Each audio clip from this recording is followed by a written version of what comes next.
Every move on the football pitch may look effortless, but there's almost always a clear explanation behind it.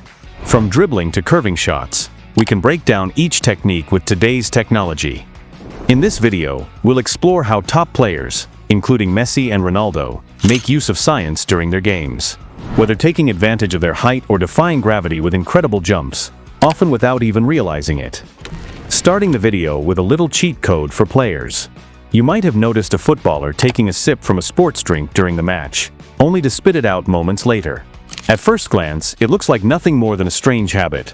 But behind that quick swish is a fascinating piece of sports science known as carbohydrate rinsing, a method that's gaining traction in elite-level competition. This procedure involves swishing a carb-rich solution around the mouth for a few seconds and then spitting it out, without actually swallowing it. While it might seem counterintuitive, how can something you don't ingest have any effect? The explanation lies in how our brain processes sensory input from the mouth. The inside of the mouth, particularly the tongue, has receptors that detect carbohydrates like glucose and maltodextrin. Once these receptors are triggered, they send signals to areas of the brain related to motivation, arousal, and motor control. Essentially, the brain thinks fuel is coming, even though it never reaches the stomach. This creates a performance boost that reduces perceived effort and delays fatigue, offering athletes an edge without the need to swallow the carbs. Unlike drinking a full sports drink, which can sometimes lead to gastrointestinal discomfort, carb rinsing provides an energy signal without the risk of bloating or nausea, a huge advantage in fast-paced sports like football, where comfort is just as important as energy supply. Carbohydrates themselves are the body's primary fuel source during high-intensity activity. They're converted into glucose, which fuels the body and is stored as glycogen in the liver and muscles. In football, this fuel is key during sprints, tackles, and quick changes in direction. As a match progresses, glycogen stores start to deplete, and the body turns to fat for energy. But fat burns slower, which means performance drops. The sports drink used for carb rinsing usually contains a 6 to 10% carbohydrate solution, which is the sweet spot for activating the brain's energy signals without taxing the digestive system. Studies show that carb rinsing can lead to a 2 to 3% performance increase in such efforts, even without the drink being swallowed. That may seem small, but in a high-stakes match where every second counts, that can be the difference between a game-changing burst and a missed opportunity. It's these marginal gains that can ultimately influence the outcome of a game. As sports scientist Neil Clark puts it, when you carb rinse, it activates the reward and arousal areas of the brain. This brain-body connection doesn't fuel the muscles directly, but sharpens the brain's response, making players feel more focused, energized, and ready to push through the final minutes of play. Moreover, carb rinsing can be especially valuable in the final stages of a match, when fatigue has started to set in, and every little advantage matters. By simply swishing and spitting, players give themselves a quick neurological boost, enhancing their decision-making, alertness, and reaction time, all without the risk of stomach upset that comes with traditional carb ingestion. So the next time you see a player swish and spit, remember, it's not just about hydration or habit. It's a clever neurological trick that turns a simple mouthful of sugar water into an invisible partner in peak performance. Moving on to a scientific advantage, especially for the short kings out there. Did you ever wonder how such small players like Eden Hazard or Lionel Messi can keep their balance and control against giants? How they manage to weave through defenders twice their size, stay upright through heavy contact, and still make it look effortless? The answer isn't just talent, it's physics. More specifically, it's all about the center of gravity. In football, balance isn't just about being strong or tough. It's about mastering the invisible laws of movement that govern how the body responds under pressure. At the center of it all lies this single point within the body, where the total weight of a person may be thought to be concentrated. For most people, that point sits just below the belly button, at around 55 to 57% of the body height, which in turn means that shorter football players will automatically have a lower center of gravity. But on the pitch, it never stays still. It shifts with every move and explosive step. The lower a player's center of gravity, the more stable and grounded they become. Think of it like a pyramid. The more mass sits near the base, the harder it is to topple. That's why players who stay low to the ground, knees bent, body tight, seem to almost defy tackles. They don't just move, they glide, absorb pressure, and keep going while others hit the turf. What makes it even more fascinating is how dynamic the center of gravity really is. It's not fixed in one place. It shifts constantly with posture and movement. Bend down and it drops. Lean forward and it shifts ahead. To stay balanced, that moving point has to remain over the base of support, essentially the area between the feet of a player. If it drifts too far outside that base without some adjustment, the player is going down. But elite players instinctively adjust their stance and posture to keep their balance rock solid, even in the tightest of spaces. Take Eden Hazard, whose thick, powerful lower body, especially his glutes, adds serious mass to the bottom half of his frame. That distribution pulls his center of gravity lower, making him extremely tough to knock off the ball. His ability to twist, spin, and shield the ball under pressure isn't just technique, it's biomechanics in motion. Then there's Lionel Messi, whose body proportions are basically engineered for balance. His shorter legs and slightly longer torso shift his center of gravity even closer to the ground. It gives him unmatched control when dribbling, letting him shift directions in a heartbeat and absorb tackles without breaking stride. He doesn't just stay on his feet, he makes it look like falling was never even an option.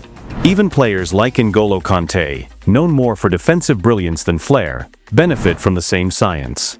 His low center of gravity allows him to stay quick, agile, and perfectly balanced during high-speed changes in direction or when battling for possession in crowded midfield scrambles.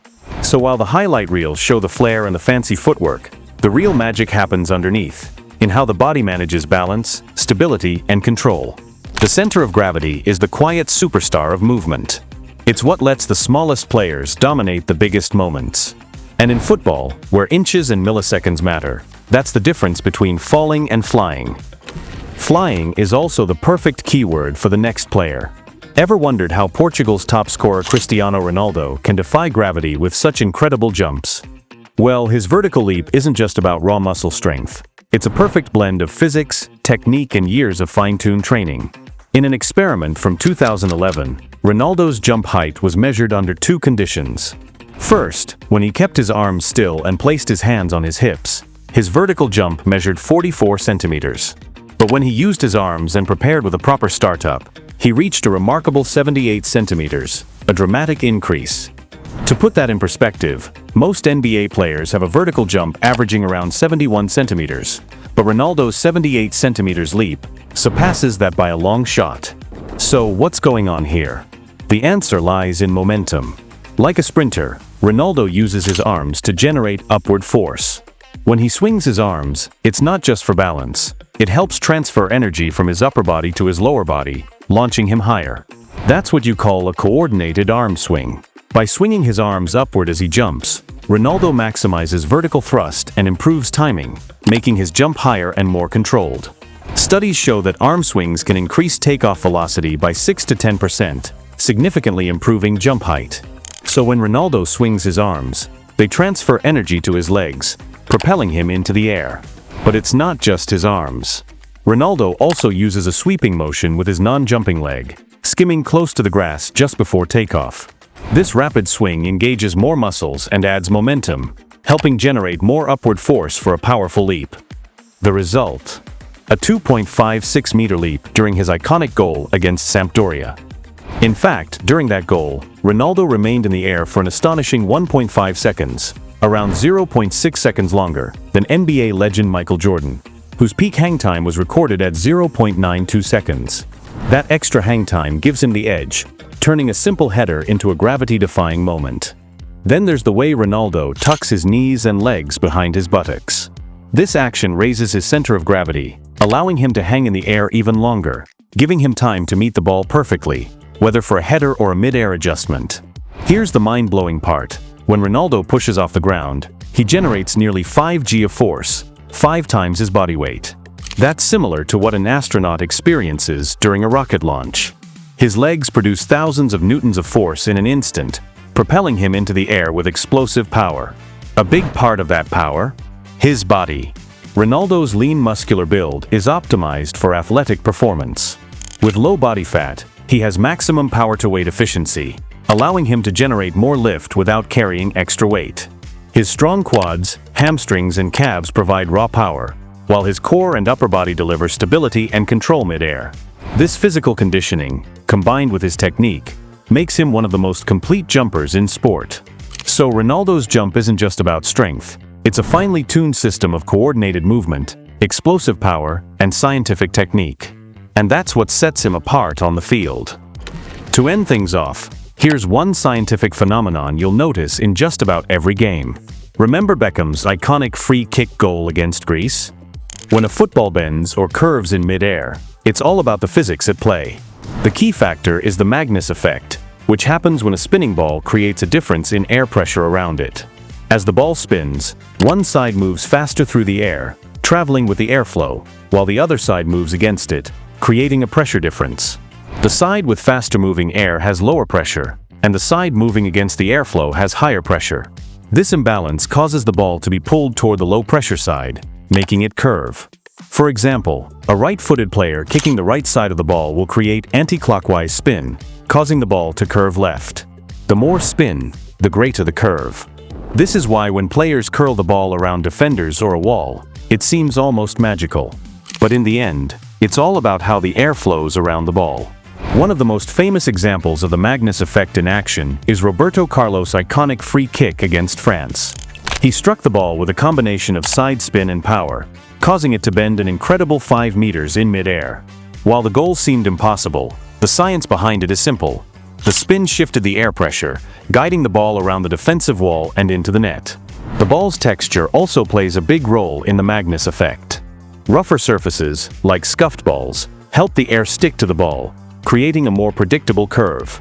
In contrast, smooth balls like the Jabulani used in the 2010 World Cup didn't interact with the air the same way. Its slick surface led to an erratic flight path, making the curve less consistent and sometimes causing unpredictable dips or swerves. This is where knuckleballs come in. A knuckleball relies on minimal spin. When a ball is kicked with little to no rotation, it doesn't generate the predictable curve that can be seen with the Magnus effect. Without spin, there's no consistent pressure difference around the ball. Instead, the airflow around the ball becomes irregular, especially near the seams, causing random shifts in its trajectory. This leads to the ball dancing in the air, changing direction unpredictably. This chaotic movement is known as aerodynamic instability and makes knuckleballs difficult for goalkeepers to track. With no spin to stabilize its flight, the ball's movement becomes erratic and hard to anticipate. The effect is particularly noticeable when the ball is kicked hard and straight, as the airflow becomes turbulent, causing sudden shifts in direction. Players like Cristiano Ronaldo and Gareth Bale master the knuckleball by striking the ball with power and minimal spin. They hit the center of the ball with minimal follow-through, ensuring it remains nearly stationary in rotation. This allows the air to flow around it in the most chaotic way possible, creating unpredictable movement. Like already mentioned, the Jabulani ball, known for its smooth surface and low drag, enhanced this unpredictable movement. Goalkeepers often struggle to predict how the ball moved, with it dipping, swerving, or changing direction in ways that seemed impossible. Both the curveball and knuckleball rely on the same principle, airflow. The difference is how the ball is manipulated. The curveball uses spin to generate a predictable bend, while the knuckleball relies on chaos, causing the ball to dance unpredictably in the air. By harnessing these techniques, players can leave goalkeepers uncertain and take control of the game, scoring spectacular goals along the way. Football, now officially your favorite science class. Whether they realize it or not, footballers engage complex systems of movement and force with every step onto the pitch. So next time you're watching a match, remember, there's more behind those moves than just talent. There's science in motion. Got another scientific phenomenon in football you have noticed? Drop it in the comments. And if you enjoyed the video, don't forget to like and subscribe to support the channel. Out of Play says goodbye.